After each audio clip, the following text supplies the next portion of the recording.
many now who see the big lie. Good morning, good afternoon, good evening, ladies and gentlemen, wherever you're situated on this great, big, beautiful blue globe floating through the void of Yah's creation. It's the 9th of April, 2025, and I'm asking the question to the legacy media, when are you going to own up and tell the truth? When are you going to stand up for what's right? Because you know what?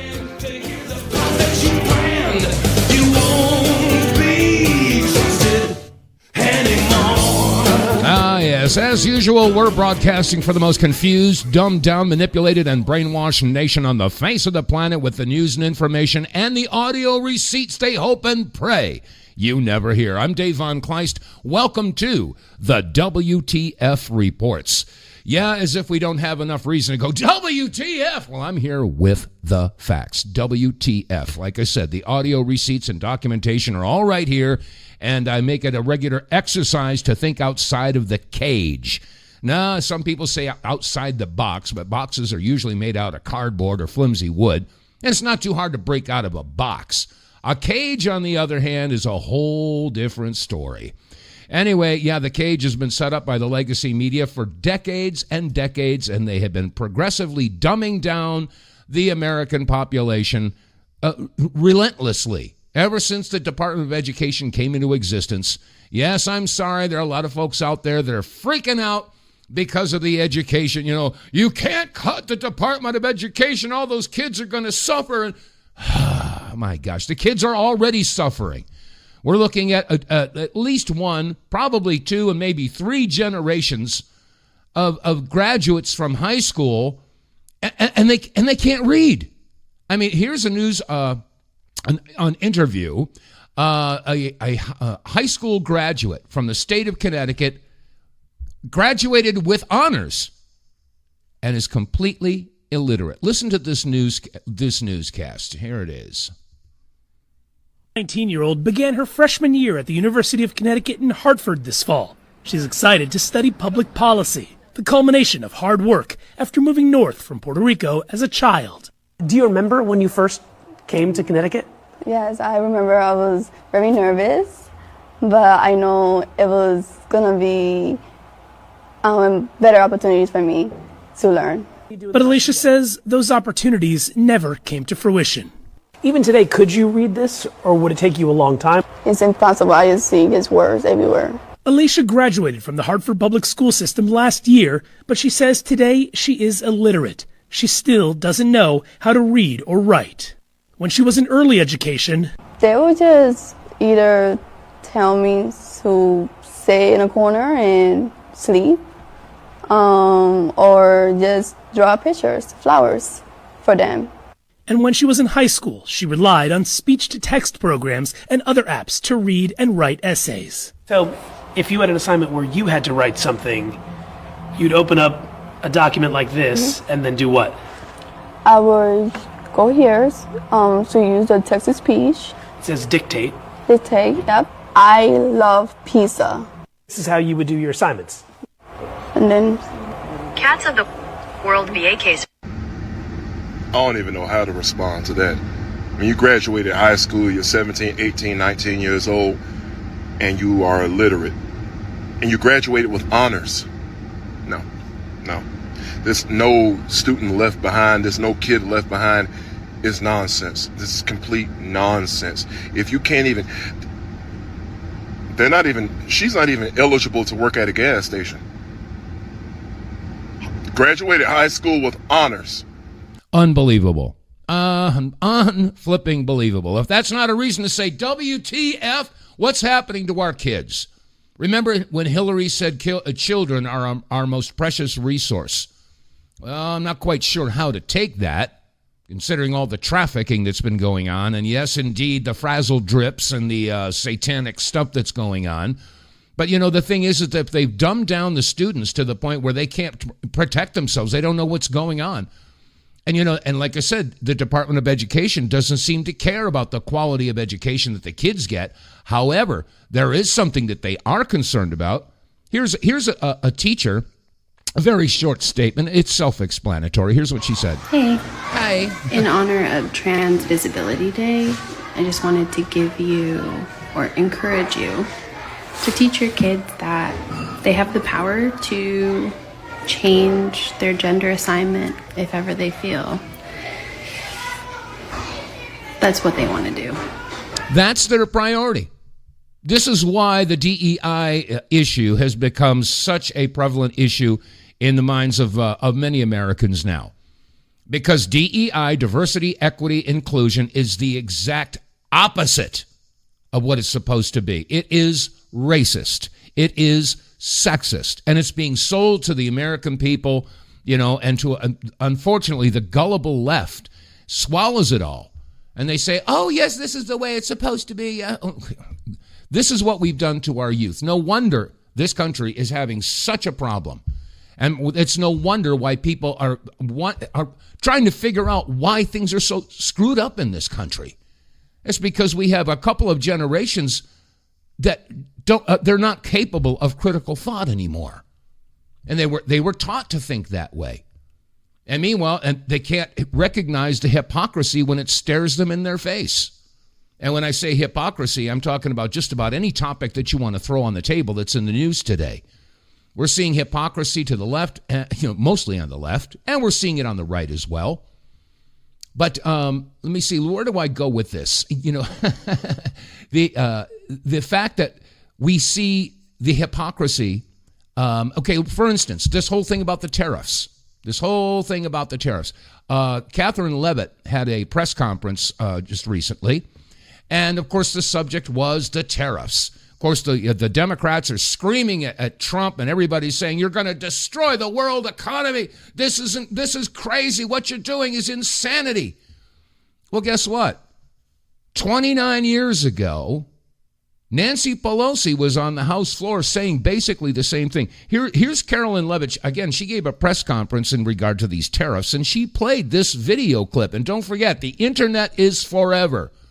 This goes back, like I said, 29 years to 1996. Here's Carolyn Levitt. Democrats have long said that the United States of America has been ripped off by the countries around the world. They just don't want to admit it now because it's President Trump who is saying that. In June of 1996, Nancy Pelosi spoke on the House floor. She urged her colleagues at the time to fight against the status quo trade policies that had contributed to America's trade deficit with China. How far does China have to go? How much more repression? How big a trade deficit and loss of jobs for the American worker, and how much more dangerous proliferation has to exist before members of this House of Representatives will say, I will not endorse the status quo. Okay, I'm going to pause it right there. You're listening to the voice of Nancy Pelosi back in 1996, and I was watching the video, and she was holding up a chart, just like Trump held up a chart the other day. She was holding up a chart to show the deficit. I'll let her continue. Look, I just shouldn't hit that button. I just messed it up. Here we go. How far does China have to go? How much more repression? How big a trade deficit and loss of jobs for the American worker? And how much more dangerous proliferation has to exist before members of this House of Representatives will say, I will not endorse the status quo? Show us the chart. In terms of tariffs, I think it's interesting to note that the average U.S. MFN tariff on Chinese goods coming into the United States is 2%, whereas the average Chinese MFN tariff on U.S. goods going into China is 35%. Is that reciprocal?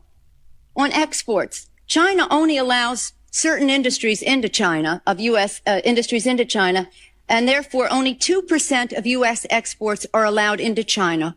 On the other hand, the U.S. allows China to flood our markets with a third of their exports, and that'll probably go over 40%.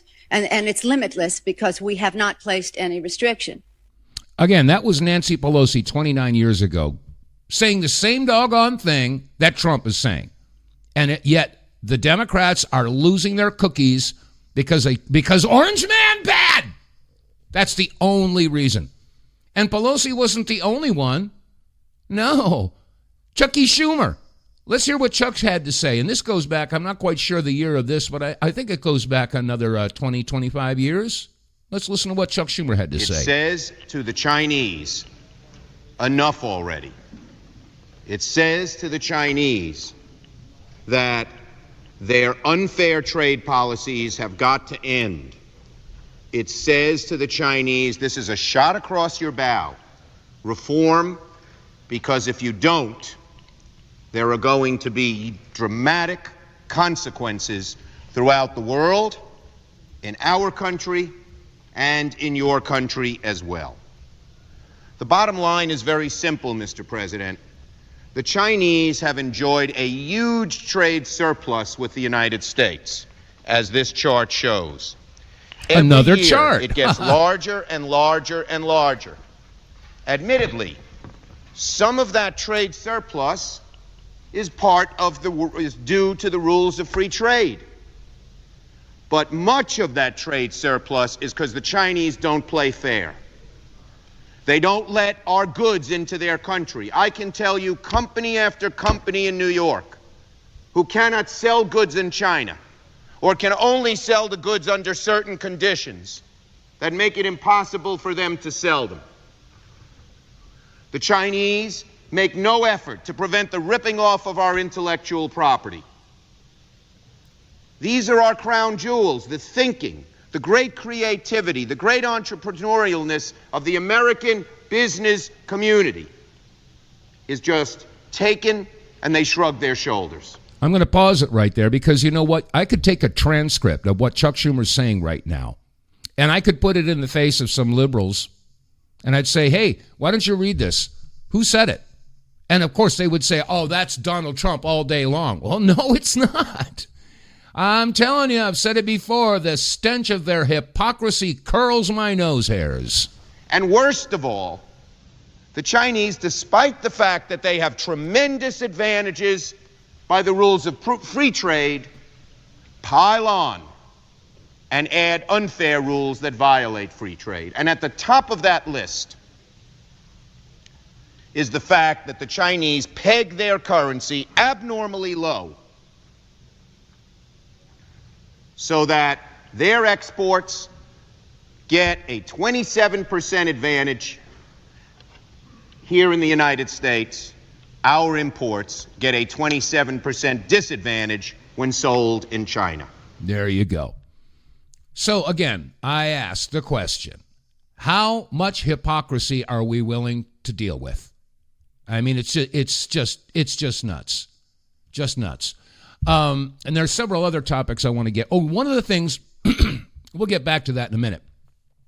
I am curious to find out how many people out there have, well, I'm assuming that you've heard about the discoveries underneath the Great Pyramids in Egypt. A lot of people are looking at that and saying, okay, you know, with this Doppler and laser technology, I can't even remember what the technology is.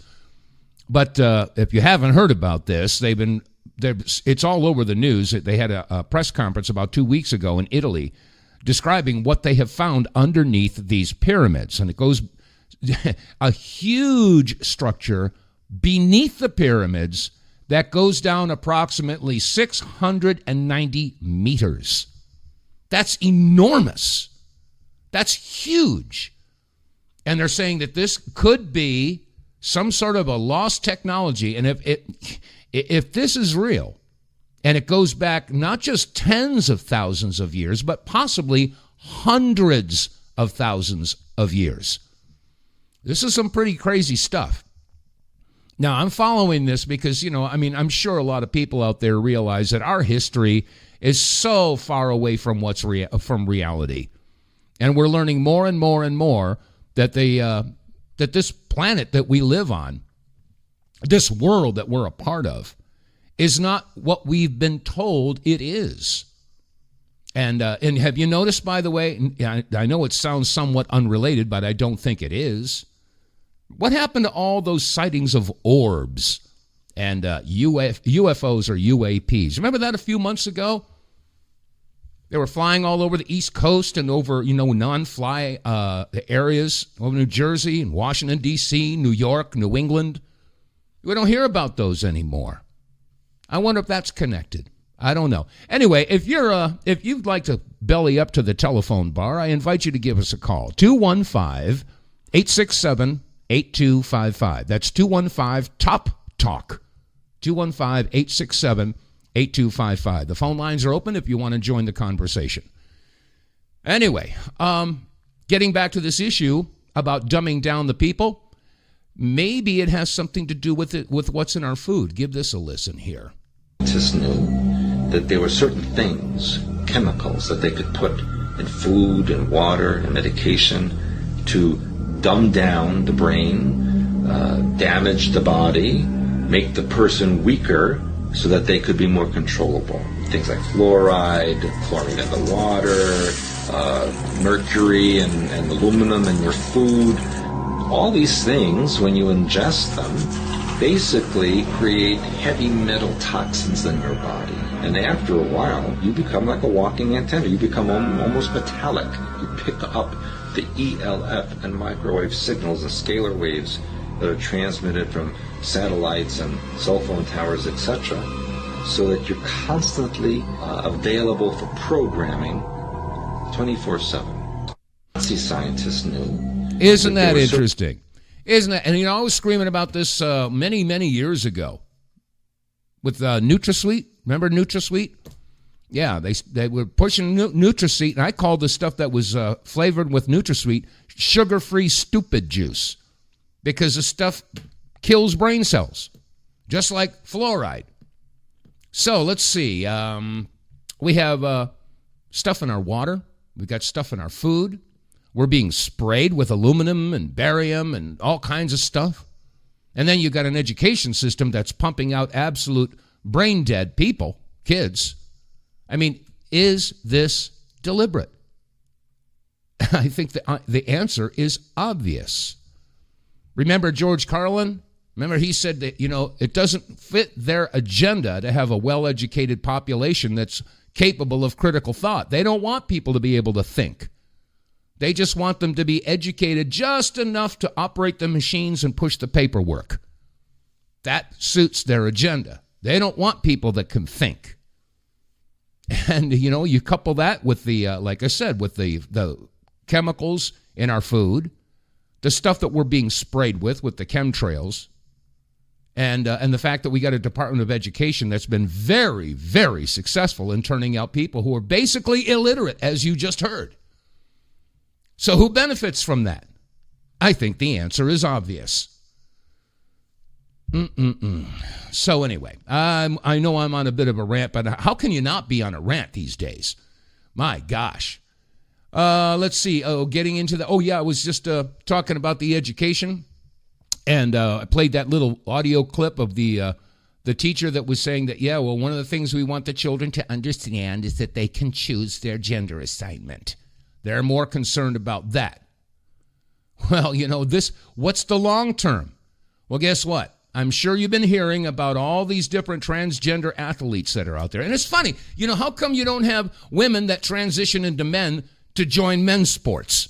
I don't see that happening. No. They want equality, but they don't go in that direction. It's the men who decide to transgender into women or identify as women. But it's never the other way around. Isn't that interesting? But over across the pond in England, they had a pool tournament, a women's pool tournament. And it actually made the news in England. Listen to this report. And it's interesting because when they went to interview somebody who was an advocate, they cut her off and the screen went blank. It went to not a test pattern, but, we'll be back shortly. But anyway, here's the broadcast. It was broadcast in England. Here it is. Let's talk about the Ultimate Pool Women's Pro Series event. It was in Wigan on Sunday night, and after numerous women had competed in this pro pool tournament, the tournament came down to the final. The two finalists, Harriet Haynes and Lucy Smith, battled it out. In the end, it was Harriet Haynes that won. What is really, really bizarre, though, is that neither Harriet nor Lucy is actually a woman. So why on earth were they competing in a women's pro pool event? Why? Well, because they claim to be women. They are trans women, i.e. trans-identified men. biological males. This has been called out by the usual sensible folk. Former Olympic swimmer Sharon Davies, a regular on this show, calling it, great words, bloody ridiculous and grossly wrong in every way. I know Helen Joyce, who we speak to many times as well from Sex Matters, pointing out, what are the odds of that? Well, let's talk about this with Jean Hatchett. She's one of the many women who protested at the event. Very good afternoon to you, Jean. Good afternoon. Thank you for having me. Well, thank you so much for joining us.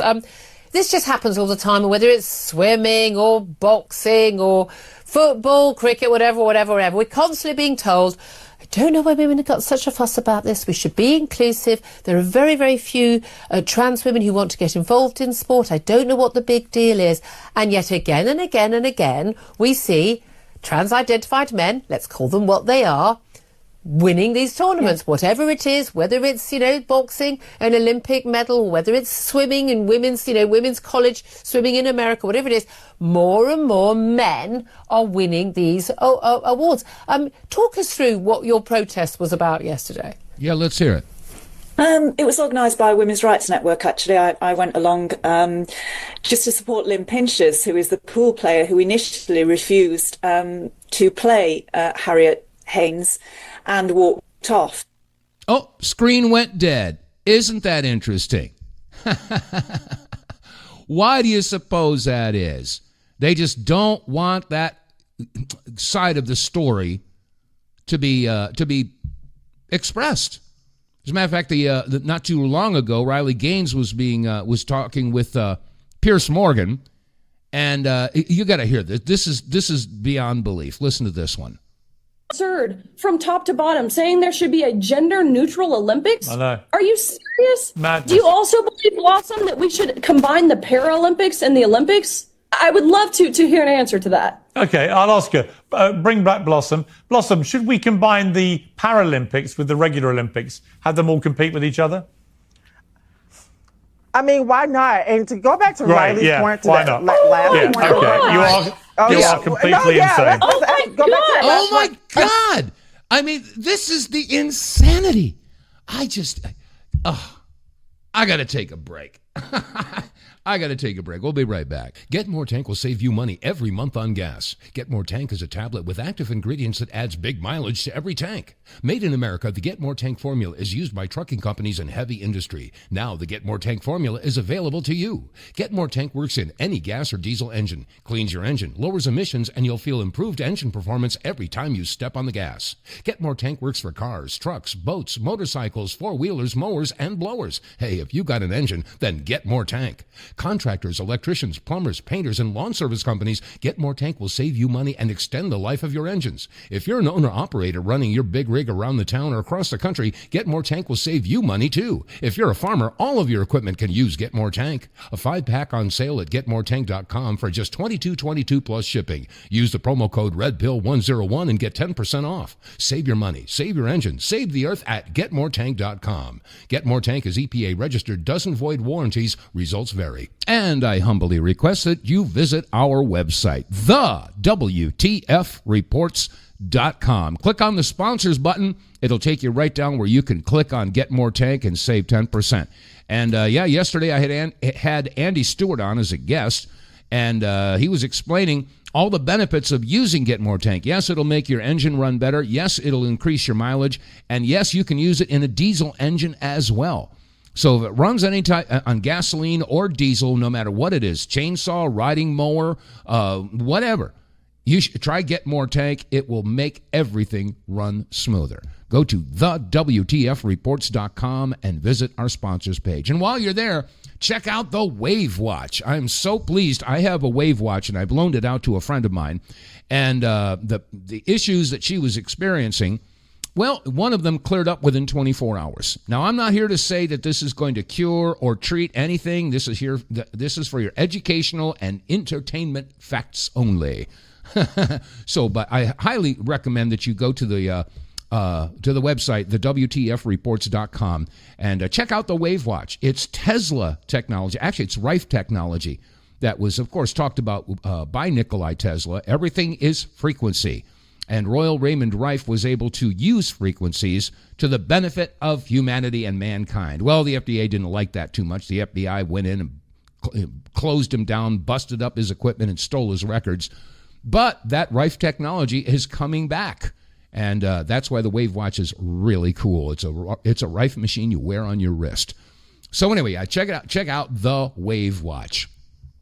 Okay, that said, once again, the phone number here, I know it's brand new. Haven't had too many opportunities to use this, but I'm giving it a shot right now. 215-867-8255. That's 215-867-8255. 215 Top Talk. That's the number. Okay, I have to say that over the past almost a month now, ever since Trump had his joint address to Congress, a lot of liberal Democrats are saying, I've had enough of this. They're starting to see the insanity of the extreme left. Now, I've always thought of myself as a centrist. As a matter of fact, as a young man, I was a liberal Democrat. I was right on board with all the policies, et cetera, et cetera. But nothing in my mind has changed. What's happened is the Democratic Party has changed. And that's the sentiment that a lot of people are expressing. This isn't the party that I was a part of many years ago, many are saying. And they're jumping ship. They're just, there's the walk away effort. It's hashtag walk away. And a lot of people are walking away from the Democratic Party because they've lost their ever-loving minds. And they're scrambling. But and what's coming out all over the social media platforms right now is not only people are moving away from the Democratic Party, but they're also moving away from the support of Israel. Now, I'm going to say this right on the outset here. Don't try to peg me as some sort of an anti-Semite or a racist or anything like that. And as a matter of fact, let's start off by defining anti-Semitism, because they're passing laws now that anti-Semitism hate speech is a punishable crime. You can't speak out against, Israel, despite the fact that, there's a whole difference between Judaism and Zionism. People are screaming about Zionism. They're making laws that you can't criticize Zionism either. Now, why is that? Why is it that you can't criticize something or some group or some government? Now, as far as I'm concerned, Israel, Netanyahu is a madman. He does not represent the Jewish faith, as far as I'm concerned. The Christians and Jews, we share the Old Testament. We got the same stuff. And when you think about who the ancient Hebrews were, where do they come from? Didn't Moses lead them out of bondage from Egypt? Well, that certainly isn't Eastern Europe. That's Egypt. And the indigenous folks in the Middle East are usually dark-skinned. I'm not saying that they're black, but they're brown. Oh, that's why. Remember George Carlin talking about bombing brown people, and that always seems to be Middle East. I wonder why that is. But the point is, though, I'm getting a little bit off the track. The Johns Hopkins University, and I've mentioned this before, and I'll mention it again. The Johns Hopkins University did an ancestry study on Israelis, and they found that 97% of the Israelis have no Hebrew DNA. None. They come from Eastern Europe and North America. That's 97.5% of the Israelis. However, they did the same test, the same study on the Palestinians, and found that 80% of them carry ancient Hebrew DNA, and thus they are the Semites. So if the Palestinians are the Semites, that makes the Israelis the anti-Semites. Let that settle in. I know it's bass-ackwards from what we've been taught, but I mean, hey, why should we be so surprised? We've been taught bass-ackward stuff ever since we were kids.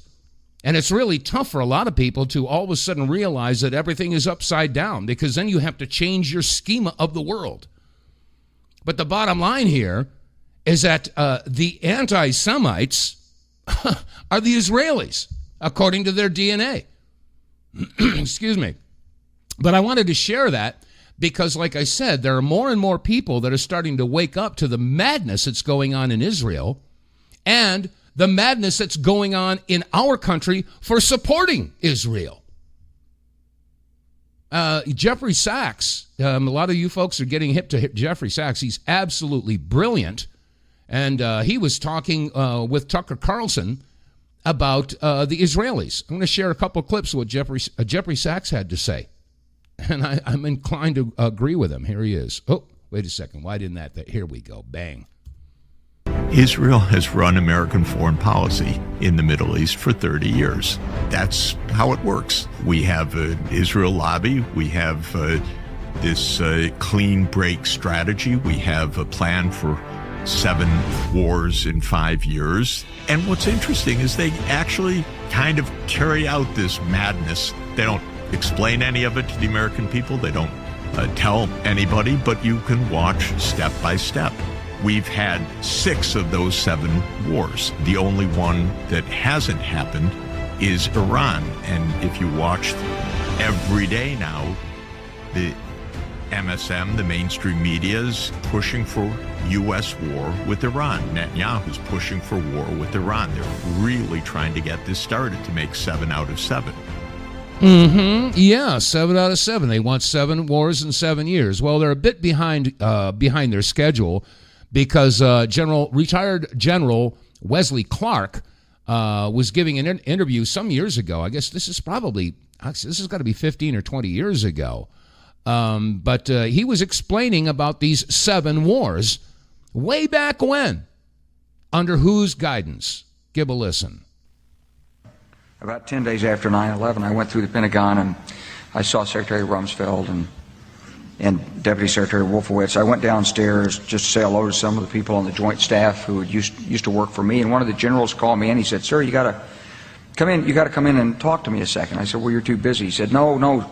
He says, "We've made the decision. We're going to war with Iraq." This was on or about the 20th of September. I said, "We're going to war with Iraq. Why?" He said, "I don't know." He said, "I guess they don't know what else to do." So I said, "Well, did they find some information connecting Saddam to Al-Qaeda?" He said, No. He says, "There's nothing new that way. They've just made the decision to go to war with Iraq." He said, "I guess it's like we don't know what to do about terrorists, but we've got a good military and we can take down governments." And he said, "I guess if the only tool you have is a hammer, every problem has to look like a nail."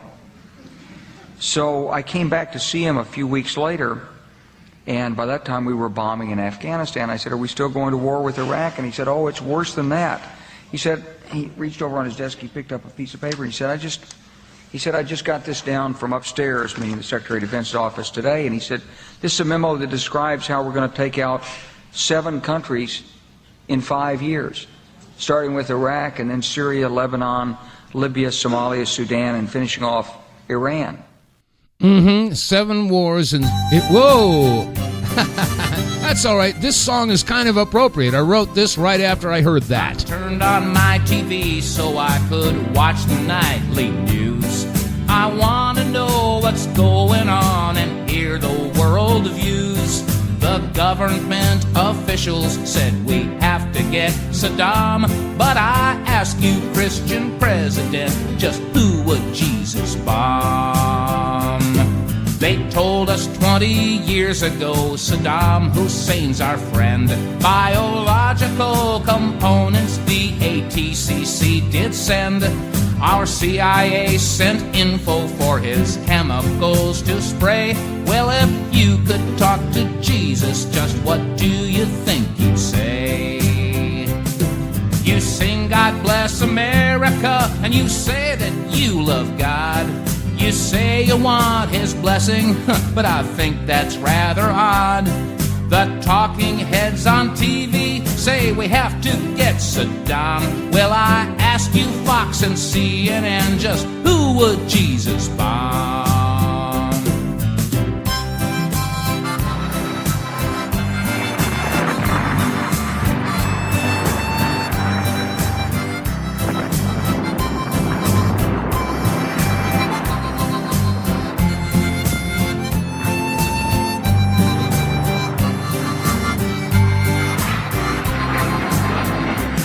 There are protests by the millions who all want to have their say.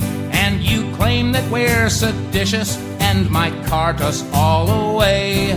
You say that you love Jesus, and you said you love Islam. So I ask you, Christian president, just who would Jesus bomb? You call me bad American 'cause I don't agree with you.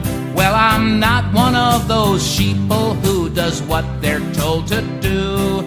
Yes, I support the military and I don't like Saddam, but I just can't help but ask the question, who would Jesus bomb?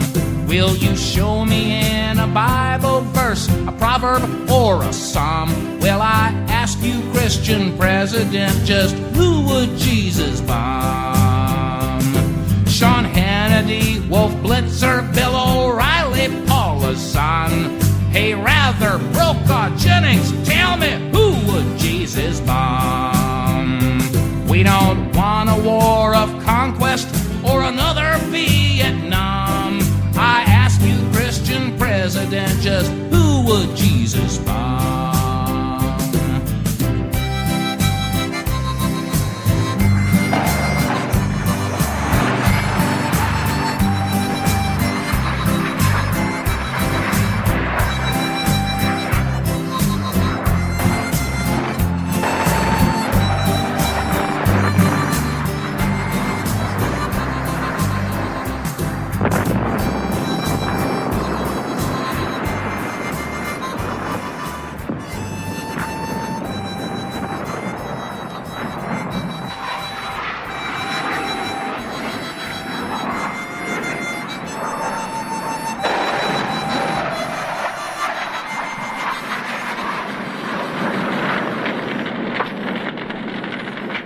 Yeah, who would Jesus bomb? Again, that song came about right after I'd seen the interview with Wesley Clark, and I guess that was about 20 years ago. But yeah, I'm still asking the question, who would Jesus bomb? It's not a difficult question. It really isn't. So anyway, I wanted to play that because of the fact that more and more people are starting to realize that what Israel has been up to is not in the best interest of this country. And the rest of the world is hating Israel, and they're hating the United States because we're supplying Israel with all the weapons of war, plus billions and billions and billions and billions, WTF, of dollars. And I got to tell you, a lot of people are losing their cookies over this whole thing. There's a retired Marine by the name of Lucas Gage, and I will tell you, he was absolutely livid. And I had to edit some of the stuff out of here because it was real rough. But anyway, this is retired Marine Lucas Gage, who did tours of duty over there in the Middle East. He's had it up to here with Israel, and I don't blame him. Listen up. I don't know how many children you need to see blow up before you realize there's something wrong with these people we call Israelis. And you know what? They're not people. See, I call them demons, and I'm not saying that for some effect. I don't know what else to call them but demons, because they're the only people I've seen on this planet that go into chat rooms on Telegram and laugh at dead civilians, specifically children. There's a telegram of 122,000 Israelis laughing at the baby that was decapitated in Rafah. Laughing at him and the father holding it. Is that human to you? Does that sound like a person? The most moral military, the most wonderful people, the nation of priests, the light unto the nations, the chosen people. Chosen by who? Chosen by who? You know, the worst part of this, I can expect that from demonic Israelis. I expect that behavior. What breaks my heart is Americans and other people who support these people. They support them. Well, that's war. Oh, so October 7th happened. People died there. Oh my God, it's the worst thing since the Holocaust. But when you see these tens of thousands of civilians getting blown to pieces, well, that's just the way it is. That's just war. That's just war. Americans are saying this. Boomer Americans and all these Zionists, Christians, that's just the way it is. Yeah, it's terrible, but you try to argue with these people. You try to tell them why it's wrong. You know what? Stop trying to tell them. Start showing them the videos. Shove it in their face. Be like, this is Christian? Blowing up this baby is Christian? Christ would do this? And shame them. Shame. This is what they do? This is good? This is what Jesus would do, you sick f***, and start shaming them like you'd shame a pedophile. We are beyond arguments at this point. We need to start shaming people who support these demons blowing up children, because that's what they are. So just like you would shame a pedophile, start shaming Zionists everywhere they show their head. You shame them, and you show the people what they're doing. No more arguing. No more arguing. He's right, and I understand his rage, because I'm experiencing that too. And again, I am not a racist. I don't care if you're white, black, brown, yellow, red. It's got nothing to do with that. It's got nothing to do with you're a Christian or a Jew or a Muslim or whatever. We all are human beings. We require food, shelter, clothing, and love. And there's a whole group of people over there that are being denied all of the above. And this is inhumane. And silence is consent. So if you're an American listening to this broadcast and you're not enraged by what's going on over there in Israel, and I don't care what you've been told by the mainstream media. Oh, I got a phone call there. I don't care what you've been told by the mainstream media. I mean, this is insanity going on, and our silence is consent. Anyway, we got a phone caller coming in. Hello, caller. Where are you from? What's your first name? Well, I'm George there, Dave, and I'm calling from Canada. George, hey, I think I know which George this is. How are you, sir? Glad to have you aboard. Oh, not too bad. Well, it's nice to hear the drum roll for something that Jesus stood for and professed, and, somebody standing up for the people who are on the receiving end of one of the most horrific events in human history. And it's not done yet, so it may rival many other events in human history. Well, we have to take the word of our Bible very, very closely, and it dropped a big hint that goes on with this DNA study you mentioned. I used it myself when I found it, and that's Revelation 3:9 and Revelation and 2:9. Yeah, 2:9 and 3:9. Yep. And also John 8:44.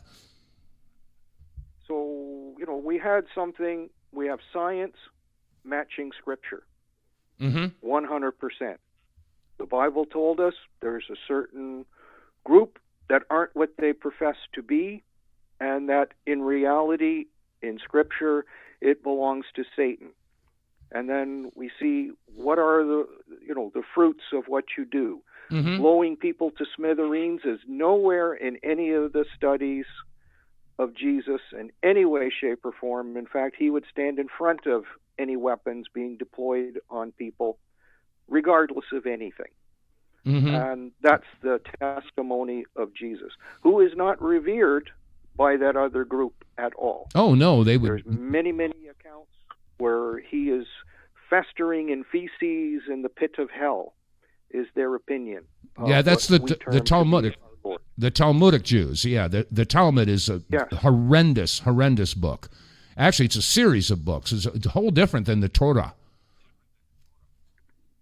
Oh, big, big, big difference. So generally we're unaware of the minutiae of these things, and we just go along with the flow of certain narratives over the years. But in one picture where you see Donald Trump pushing in Netanyahu's chair, you just see who is the master and who is the slave. Exactly. And Donald isn't happy. One picture I saw, he just looks like a slave who was whipped out in the fields and brought back into the house to serve his master. And Bibi's got a big smile from ear to ear, knowing that his boy is doing what he's supposed to do: shine the shoes, push in the chair, start the wars, drop the bombs, do whatever it is. And there's a history behind presidents, and it comes from J. Edgar Hoover. And one of the best books I ever read was on J. Edgar Hoover and what really happened, and the man and the secrets. And every time he met the new president, he came in with a little briefcase, and he showed them their file to renew his contract, get a raise, and get established again. Well, I've been saying... And generally, those would involve deviant behavior. And I'm sure Mr. Trump has seen his file, and Bibi has it. And, Inglorious Technicolor, what he did in his terms with the Epstein Express or anything of that nature. Well, I've been saying it since I got back on the air. There are three factors that basically govern the government, and those three words actually are bribery, coercion, blackmail. That's what we get. And they're masters at it. And, you know, I did a lot of the bombing and stuff like that when I was covering in on Power Hour. And the stuff that was fed to me by my researchers just brought tears to my eyes, you know, looking at the beautiful people that were all murdered. You know, their faces are locked in my brain. One was a young girl. She knows she's going to die in the night, and she's putting out some kind of message to the world. The sweetest, most charming, and she had no hatred, no anger against the people who were going to kill her. She was just the epitome of a decent person beyond belief. And, you know, her voice, her face is something that is just stuck in my mind forever. Another story was a surgeon. He could have got out. He was in his early 30s. And he said, I can't abandon my patients. I know they'll kill me, but I have to do what I was trained to do. I'm a surgeon, and I'm going to do my duty to the end. And his end came quickly. And you just look at the quality, nature, and decency of people like that. How can they be blasphemed in any way, shape, or form? Group punishment is the ultimate war crime. It is a war crime. It is a crime in many lawful jurisdictions like the European Union and such, that you can't invoke group punishment because it goes back to the nasty days of World War II, where a whole village is rounded up and put to death because of the actions of a few people who may have absolutely nothing to do with the people you put to death. And it's like that in this case. But they want their land. They make no bones about it. Seeing that stuff that was out in the Daily Mail had a good representation with, you know, Trump's version of Gaza with his golden statue and the waterfront properties and such like that. How do you build anything on the graves of all those people? Well, they don't care. See, the problem is, George, the reason they get away with that is because they don't see them as people. They see them as less than human. And they've been, you know, very open about that. If you're not one of them, then you are Goyim. You are Amalek. Okay? You need to be destroyed. You need to serve as a slave, and if you don't want to serve, then they're going to kill you. It's as simple as that. That's what they believe. You know, I mean, that's where they're coming from. So, I mean, people have to understand that the Israelis are not our friends. They are not our friends. And for whatever reason, they have our entire Congress. They got they're nuts in a vice, you know? And all you got to do is look at AIPAC.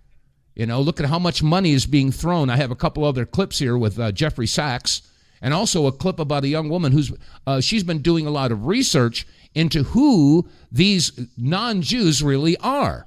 You know, and I mentioned earlier in the broadcast, I mean, the original Hebrews, they came from the Middle East. You know, Moses brought them out of bondage in Egypt. They were brown-skinned. They were dark. You know, they weren't black, but they were, you know, you look at, they had olive-colored skin. Those were the Hebrews, not the white Caucasians. Those, you know, the Jews that are out there now, like I was just saying, the Johns Hopkins University proved that 97.5% of them are Eastern European and North American, which explains why they're white, and they're not, you know, dark-skinned or olive-skinned. So they are imposters. Exactly. And 60% of that group were from the tribe Cohen. Mm-hmm. Yeah. Well, we have a big hill that we have to climb to get this information out. But you know, I got to tell you, George, from what I'm seeing in all the social media posts on TikTok and Facebook and on X, more and more and more and more and more people are coming around to realizing exactly what we're talking about. The Israelis are not the good guys in this, and the United States supplying all the money and weapons of war, that makes us just as guilty. And I got to tell you, George, if God blesses America, he owes Sodom and Gomorrah an apology, big time. Yes, indeed. And I believe in karma. Oh yeah, me too. It will come back.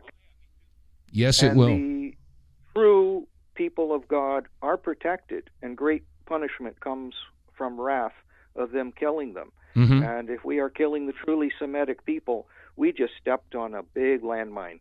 Big time. It's just amazing because the people that are screaming anti-Semitism are indeed the anti-Semites. You know, I mean, it's just amazing. Hey, George, thank you for calling in. I'm coming into the final moments of the show here, so I'm going to have to let you go. Yes, indeed. God bless you. Yeah, God bless you too, and I hope to hear from you again. Thank you for your contribution. I appreciate it. Anyway, yeah, you take care. There we go. That was good. That's George up in Canada. But I wanted to let you hear something about, let me see, where is it? Oh, yeah, Jeffrey Sachs, once again. Why is it that Congress is so absolutely hell-bent on leather, is that the phrase it is, to support Israel? Maybe this has something to do with it. I don't know how many children you need to see blow. Oh, no, that's not the right one. Here it is. This is the right one. Here we go. Is it just, does Israel have us bought out? Are politicians bought out? Do they just hold too much control in Washington, D.C.? Of course, AIPAC has bought out the Congress, but it's quite interesting, by the way.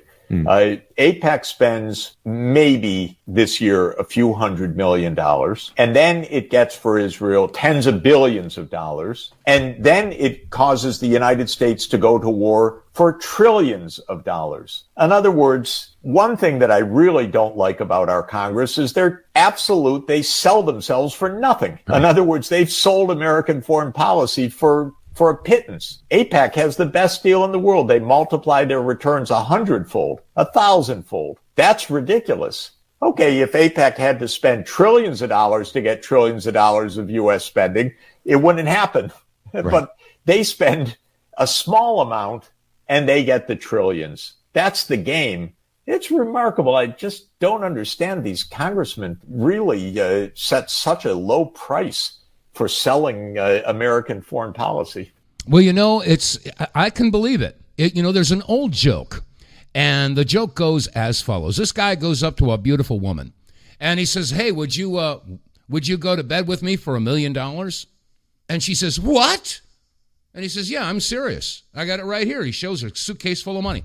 Would you go to bed with me for $1 million? And she thinks about it for a minute, and she says, just once? And she says, yeah.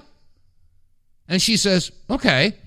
He says, okay, well, before that happens, I want to ask you, would you go to bed with me for $1? And then she says, well, wait a minute. What do you think I am anyway? And he says, we already have established what you are. We're just negotiating a price. Let that settle in. This is where our Congress and our Senate are at. They are being paid off, or they're being blackmailed, or they're being coerced, or they're being all of the above. And I think we all know, you march, what does it say? Money talks and BS walks. Well, sometimes it's money. Sometimes it's a threat, and sometimes it's, blackmail. And again, Dan Bongino, now he's assistant FBI director, and he can't figure out who has the Epstein files. I don't know. Somebody in the Middle East has Epstein files, Who do you suppose has those files? We all know Jeffrey Epstein's partner in crime was Ghislaine Maxwell, whose father was Robert Maxwell, and he was a Mossad agent. And by the way, Robert Maxwell's attorney, his name escapes me right now, but he happens to be Tony Blinken's father-in-law, or he was before he passed away. This is what's so crazy about it. Anyway, there's so many puzzle pieces to put together, and I know I've been somewhat of a shotgun blast on today's show, but, there's so many different things to talk about, so many different reasons to stand up, put your palm to your forehead and go, WTF! My gosh. So anyway, I just hope that this broadcast is serving to help wake folks up and get them to understand what reality is. And I know it's somewhat distasteful, but then again, the truth is always a bitter pill. Anyway, that said, that's going to wrap it up for today's Wednesday edition of the WTF Reports. If you're enjoying the program, please tell your friends and family, share and post, like, and all that kind of good stuff. Anyway, God bless you all. You stay safe. And you stay free. We'll see you tomorrow. You won't